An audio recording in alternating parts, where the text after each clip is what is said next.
ঢাকায় আমি 3টা মহিলা সিট দিলাম, আবার চিটাগংয়ে 3টা দিলাম, এরকম করে আমি ডিসাইড করলাম এখানে পুরুষ দাঁড়াবে না, মহিলা দাঁড়াবে, এন্ড দেন রোটেট হবে। এটা নেক্সট টাইম অন্য জায়গায় যাবে বা হোয়াট এভার। এনসিপি ডিমান্ড করছে ইলেকশন কমিশন চেঞ্জ করে, ওনারা এটা চেঞ্জ হয়তো এখন এই মুহূর্তে করবেন না। BNP may not be interested in changing the election commission. So অনেক কিছু এর মধ্যে আছে। আমার জামাতের নেতাদের বিরুদ্ধে বা সালাউদ্দিন কাদের চৌধুরীর বিরুদ্ধে জোর করে আপনি সাক্ষী বানিয়েছেন, ওরা জোর করে দিয়েছে। ওরা কি বলেছে না বলেছে ওয়াজ নট ইম্পর্টেন্ট, যেটা ইম্পর্টেন্ট হলো আপনি ক্রস এক্সামিন করতে দেন নাই। বলবো যে জামাত যে উপস্থিত নাই, এইটাই প্রমাণ করে যে ঐক্য নাই। ঐক্য কমিশন কি ঐক্য করবে আমার জানা নাই। আমি আজকে দেখলাম, just to give you an example, আমি তো একটা নিবন্ধিত দলের সভাপতি, which is an old দল, রেজিস্ট্রেশন নাম্বার 21। আমাদেরকে কোনো সময় কোথাও ডাকা হয় নাই, কিন্তু আমি যে ফুটেজ গুলি দেখলাম, সে ফুটেজ গুলিতে আমি এমন ব্যক্তিগুলিকে দেখলাম যারা আনরেজিস্টার্ড পলিটিক্যাল পার্টি বলে নামে কার্ড ছাপাইছে। ওই একজন আছে শুধু ব্যক্তি, কোনটাতে দুজন আছে, বাট আই স দেম ওটার মধ্যে।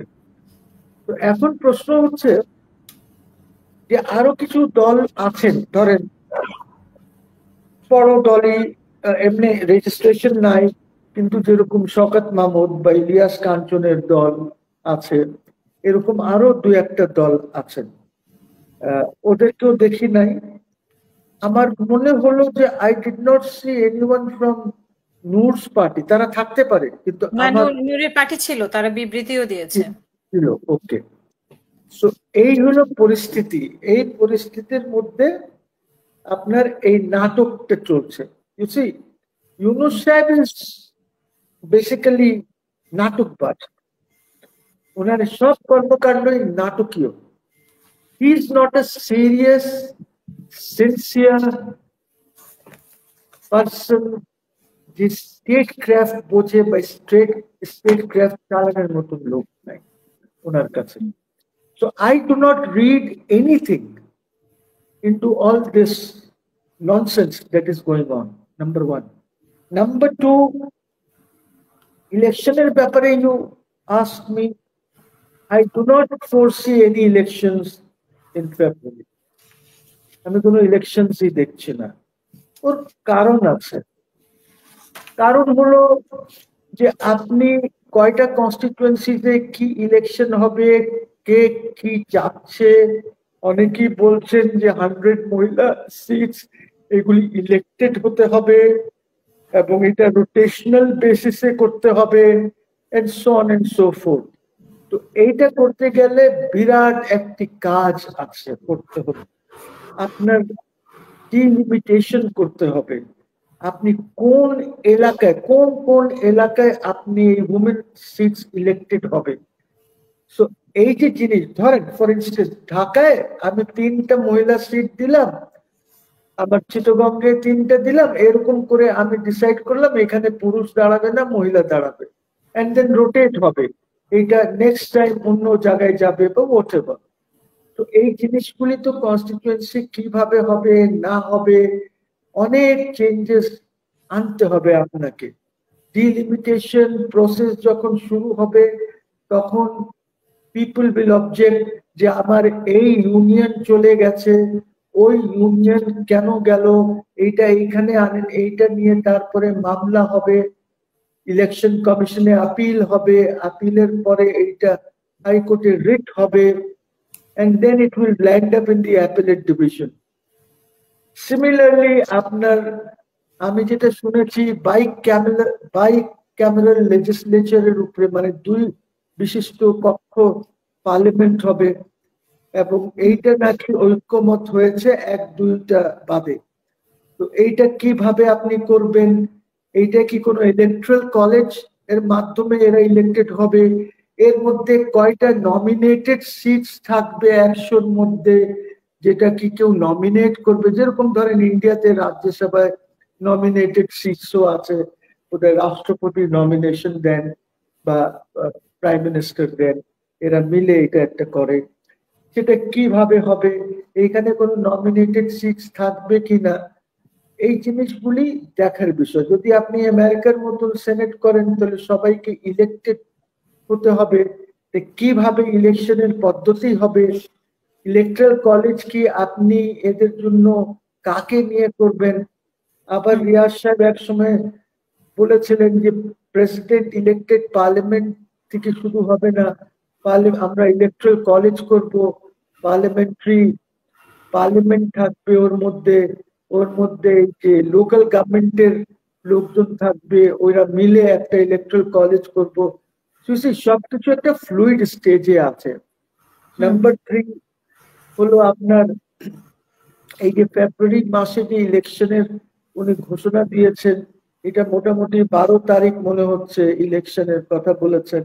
এনসিপি ডিমান্ড করছে ইলেকশন কমিশন চেঞ্জ করেন, ওনারা এটা চেঞ্জ হয়তো এখন এই মুহূর্তে করবেন না। BNP may not be interested in changing the election commission. So অনেক কিছু এর মধ্যে আছে। And you have got how many months? আপনার এই জুন প্রায় শেষের দিকে, July, August, September, October, November, December, 6-7 months আপনার। 7 মান্থসও না, বিকজ 40 দিন আগে তো শিডিউল দিতে হবে আপনাকে, ইলেকশন শিডিউল ডিক্লেয়ার করতে হবে। সো উইচ মিনস আপনাকে জানুয়ারির মধ্যে শুরুর দিকে ইলেকশন। তো আপনার কাছে 6 মাস আছে এইসব কাজ করার জন্য। তো এইসব কাজ করার জন্য এর মধ্যে তো আবার সংস্কার আছে, বিচার আছে, যেটা আই এম কামিং, এই তো সংস্কার। তারপরে বিচার। এখন বিচার কিভাবে আপনি করবেন, এক একটার মধ্যে আপনি 400, শেখ হাসিনা 1 নম্বর, তারপরে 400 জন, অমুক 1 নম্বর, ওর সাথে 500 জন, সবগুলিতে কমন হলো শেখ হাসিনা, সবগুলিতে কমন হলো হয়তো ওই যে হোম মিনিস্টার, কমন এগুলি সবগুলিতে কমন, অনেকগুলিতে কমন আবার হলো সালমান রহমান। শুনো, অল কাইন্ডস অফ কমপ্লেক্সিটিজ আর দেয়ার। যখন আপনি মামলা যখন করবেন, মামলার মধ্যে আপনার মামলা is time consuming, trial time consuming. যদি আপনি প্রপার মামলা করতেন, বিকজ বাদী এসে বলবে যে আমি তো জানি না, চিনি না, আমি তো এই মামলা করি নাই, কে বা কাহারা আমার নাম দিয়েছে আমি তো জানি না, এগুলি এসে বলবে। এখন তো ওই আওয়ামী লীগের মতন ওইভাবে তো আপনি জোর জবর করে কি করাইতে পারবেন, আমার ডাউট আছে। এইটা তো অনেক বাধাগ্রস্ত হবে আপনি যদি জোর, আগে যেরকম হয়েছে এই আইসিটিতে, এই আমার জামাতের নেতাদের বিরুদ্ধে বা সালাউদ্দিন কাদের চৌধুরীর বিরুদ্ধে জোর করে আপনি সাক্ষী বানিয়েছেন, ওরা জোর করে দিয়েছে, ওরা কি বলেছে না বলেছে ওয়াজ নট ইম্পর্টেন্ট, যেটা ইম্পর্টেন্ট হলো আপনি ক্রস এক্সামিন করতে দেন নাই ঠিক করে।